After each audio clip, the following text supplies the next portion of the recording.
what I wanted to start by doing, actually, was I wanted to start by congratulating the Liberal Democrats on junking their obsessive commitment to everything to do with Brussels and the European Union. As there aren't any Liberal Democrats here, it rather reduces the point of my doing so. I do think it's remarkable, and I think that, in fact, it's good political tactics. Some of you come from the southwest, and you'll be very well aware that the good folk of the southwest seem to be more Eurosceptic on the whole than the rest of the country, and I think that 1 or 2 Liberal seats in the southwest will be greatly at risk if they go on with their absolute commitment to the European Union. There are apparently blind enthusiasm for it, and the fact that even Nick Clegg has been prepared to at least tone down the rhetoric a little bit, I think is encouraging. We were talking earlier on about whether we were winning the argument, and who knows, perhaps we are. It is not only, however, good political tactics for the Liberal Democrats. I would argue that it is simply common sense.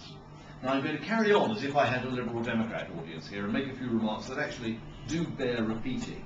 Because if you start talking to pro-Europeans and leftists and people of that kind, and you admit that you're actually a Eurosceptic, they immediately jump to a sort of stereotype conclusion.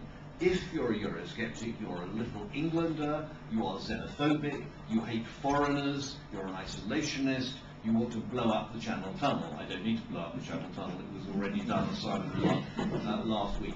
I have to tell you that in my case, and I think in the case of most Eurosceptics that I know, absolutely nothing could be further from the truth. I personally regard Britain, and I think most Eurosceptics do, as a great global trading nation. That is our lifeblood, that is what we do. And before I got into politics in 1999, I had a proper job for more than 30 years.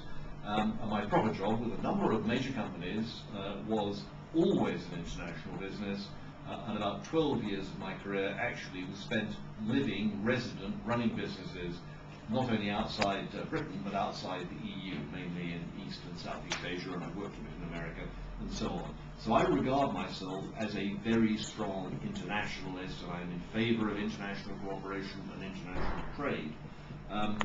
But I rather sympathise with the slogan of the Norwegian No campaign. You recall that the Norwegians were fully expected to join the European Union at much the same time as Sweden did. And at the last minute they had a referendum, and the wise Norwegians voted no, because they seemed to want to keep their hands on their oil and their fish, which, when you think about it, was quite a smart move. And the slogan of the No campaign in Norway was quite simply this: it was, "Europe is too small for us." And that is exactly the case.